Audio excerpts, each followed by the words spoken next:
নীতি আদর্শ পরিকল্পনাহীন একটি দল শুধুমাত্র ধর্মের নামে জনগণের ভোট চাইছে, জনগণ তাদের প্রত্যাখ্যান করবে বলে দাবি করেছেন বিএনপি স্থায়ী কমিটির সদস্য সালাউদ্দিন আহমদ।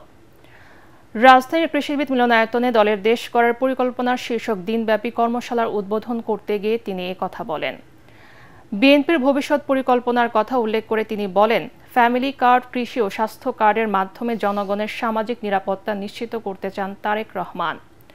সালাউদ্দিন আহমদ বিএনপি নেতাকর্মীদের ভবিষ্যৎ চ্যালেঞ্জ মোকাবেলায় নিজেদের যোগ্য করে গড়ে তোলার আহ্বান জানান। সিনিয়র যুগ্ম মহাসচিব রুহুল কবির রিজভী বলেন, ভোটের নামে জান্নাতের টিকিট বিক্রির মতো জঘন্য প্রচারণা চালাচ্ছে জামাত। বিকেলে লন্ডন থেকে ভার্চুয়ালি যুক্ত হয়ে কর্মশালায় বক্তব্য রাখবেন বিএনপির ভারপ্রাপ্ত চেয়ারম্যান তারেক রহমান।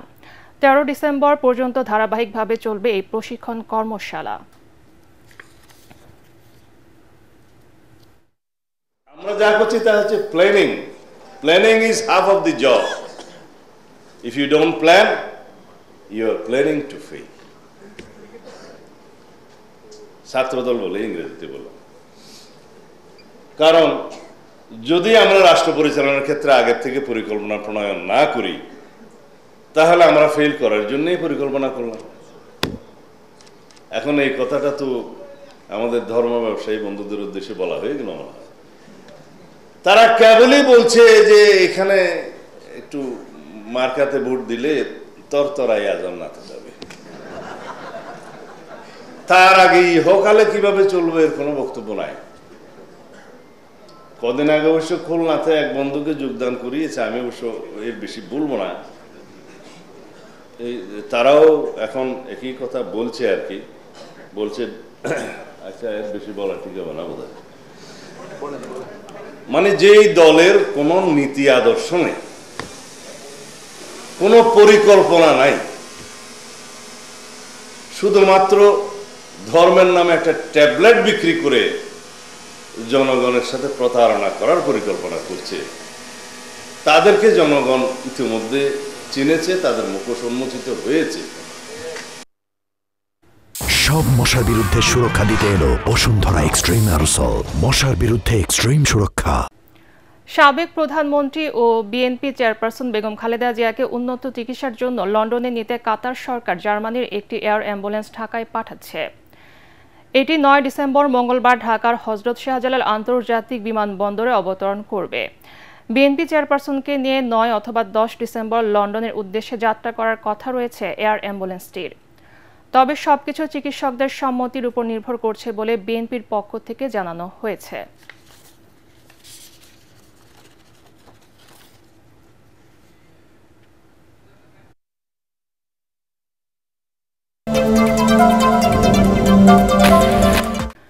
জুলাই আন্দোলনে হত্যার অভিযোগে মানবতা বিরোধী অপরাধের মামলায় সাবেক মন্ত্রী, প্রতিমন্ত্রী সহ 17 জনকে আন্তর্জাতিক অপরাধ ট্রাইব্যুনালে হাজির করা হয়েছে।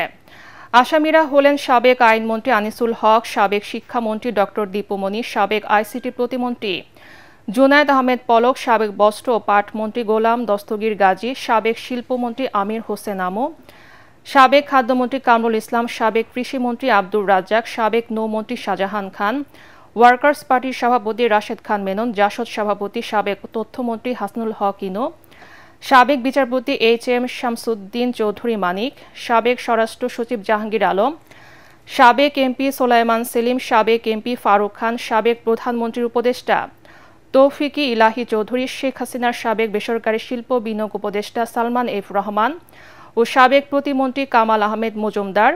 আসামিদের মধ্যে সালমান, আনিসুল, ইনু ও পলকের বিরুদ্ধে আলাদা আলাদা আনুষ্ঠানিক অভিযোগ দিয়েছে প্রসিকিউশন।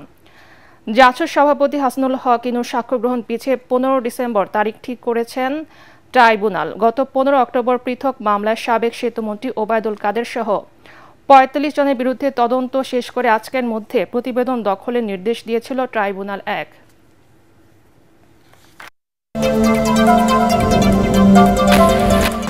নির্বাচন কমিশনের সাথে বৈঠকে বসেছে জামাতে ইসলামী। আগারগাঁও নির্বাচন ভবনে জামাতের সেক্রেটারি জেনারেল মিয়া গোলাম পরোয়ারের নেতৃত্বে 6 সদস্যের প্রতিনিধি দলের বৈঠক চলছে।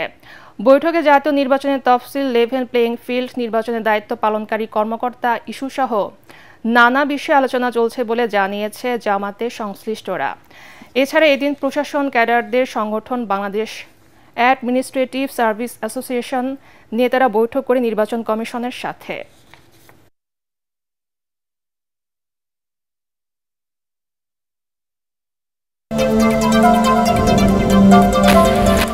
শীতের দাপট স্থবির হয়ে পড়েছে উত্তরাঞ্চলের জনজীবন। হিমেল বাতাসে বেড়েছে শীতের তীব্রতা। উত্তরের জেলাগুলোতে গত এক সপ্তাহ ধরে তাপমাত্রা 12 থেকে 13 ডিগ্রি সেলসিয়াসে ওঠানামা করছে। মধ্যরাত থেকে সকাল পর্যন্ত কুয়াশায় ঢেকে থাকছে পুরো অঞ্চল। এই তীব্র ঠান্ডায় বেশি ভোগান্তিতে পড়েছে শ্রমজীবী, কৃষি শ্রমিক ও স্বল্প আয়ের মানুষ। আবহাওয়া পরিবর্তনের কারণে হাসপাতালে বৃদ্ধি পাচ্ছে ঠান্ডাজনিত রোগীর সংখ্যা। আজ দেশের সর্বনিম্ন তাপমাত্রা রেকর্ড করা হয়েছে পঞ্চগড়ে 10.4 ডিগ্রি সেলসিয়াস।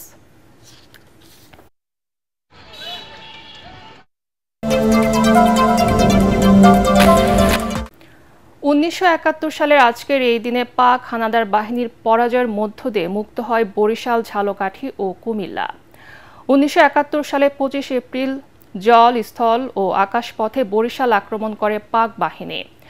এই সময় মুক্তিযোদ্ধা ও নিরীহ মানুষদের হত্যা করে লাশ খালে ফেলে দেয়। তবে ডিসেম্বরে পাকিস্তানি সেনাদের প্রতিহত করতে সব জায়গায় হামলা চালায় মুক্তিযোদ্ধারা।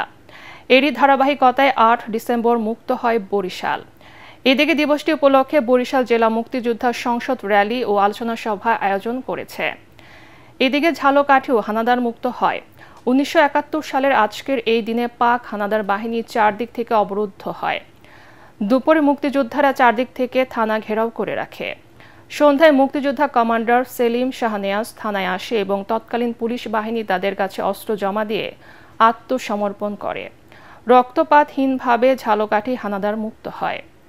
ঝালকাঠি হানাদার মুক্ত দিবস উপলক্ষে মুক্তিযোদ্ধাদের বিজয় র্যালি ও আলোচনা সভা কর্মসূচি নেওয়া হয়েছে। এদিকে কুমিল্লা পাক হানাদার বাহিনী থেকে মুক্ত হয় দীর্ঘ 9 মাসের যুদ্ধ আর নির্যাতনের পরিসমাপ্তি ঘটিয়ে মুক্তিযোদ্ধা ও মিত্র বাহিনী সহ সর্বস্তরের জনগণের উল্লাসে প্রকম্পিত হয়ে ওঠে এই অঞ্চল।